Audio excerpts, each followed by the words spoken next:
Welcome back. Joining us in studio, Honolulu Mayor Rick Blangiardi. Thanks for being here, sir. Gina, love to be with you. I know you got a lot on your plate. Yes. We want to talk about some important issues, sort of some big, hairy issues, but things that people really want to be keying in on if they're not already aware.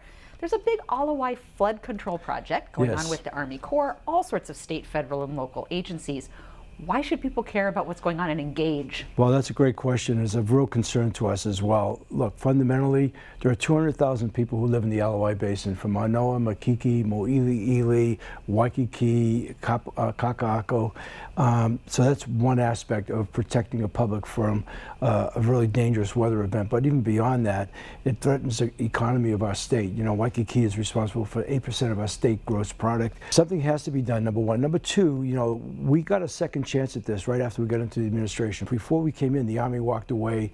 They had done a lot of missteps by their own admission in how they did their ascertainments with the public. This time around, we've had 11 3-hour town hall meetings. We've done a lot of outreach. I still don't know the final plans and what will get recommended, but at the end of the day, you know, change is always hard for some people, but we can't succumb to NIMBYism here if from a standpoint that it's just the way it works. I've been up there to the top of Tantalus. You look at where the water comes down and how it comes down, it's pretty breathtaking, if you will, from the standpoint of the potential of this thing in a flood situation. So we need to do something, or we will.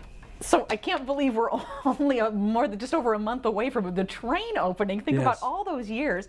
Now, back under the original plan, that first segment would be to what was then a functioning Aloha Stadium. Now it's going to go to the stadium in limbo. What do you want the state to get done, and how soon at the stadium? Well, there's two different things going on there, okay? I think one is the stadium issue, which I'll address in a second, even though it's not my kuleana per se. I have a vested interest in that, though, because I'm somebody who played and coached in the old stadium, opened up the new stadium, lived through that entire cycle, and now we're talking about yet again one more stadium someday. But fundamentally, what we really want to be able to do in this first leg of the rail is begin to provide transportation.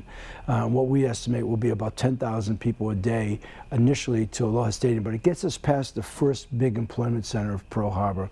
But at the end of the day, you know, those delays are going to be costly for us. It makes it extremely difficult for our football team to succeed, or for that matter, even be able to stay in Division I. I know that they're going to supposedly expand Ching Field to get us up to a level that would allow us to maintain a Division I status of 15,000. That has yet to happen for this coming season, and the days are ticking by very quickly.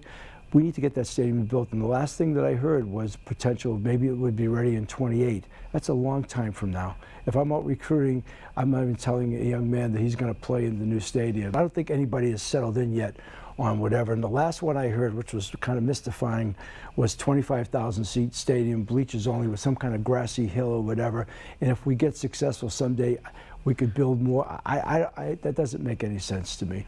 I think that in light of the fact that we see stadiums being built around the country in different places that are really the kinds of showpieces that communities want. I mean, if you look at the one in Fresno State, or more recently even San Diego State, places like that, and you know, Honolulu needs to compete with that. Thank you. Now, there's some big raises in store, certainly for you and some of your director heads, but the biggest ones are for the council, and potentially paying them at a full-time rate. Where do you stand on all of these raises? Will you accept a big raise? What do you think the council should do? All right, well, let me just make this distinction up front. What the city council has done is their doing, okay, and it's their call.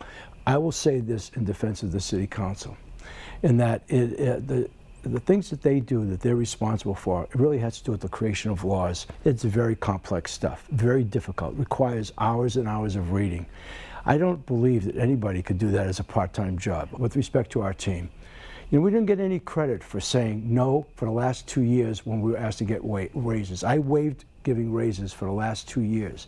This year, per the charter, when asked by the Salary Commission, you want to put in for a raise, I said yes. I've now worked with these men and women for 2.5 years.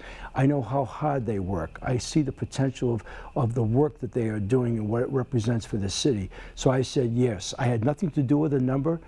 didn't know what the number would be, and the very fact that they came back with 12.5%, which is about 2 points under what civil service employees have earned, the 14.5% during that whole time. But the other thing is that Mayor Caldwell in 2020 understandably also waived the raises. So these positions in pay have not moved in 3 years. Well, thank you, sir, for your time and joining us. No, thank you, Gina. I always like being here.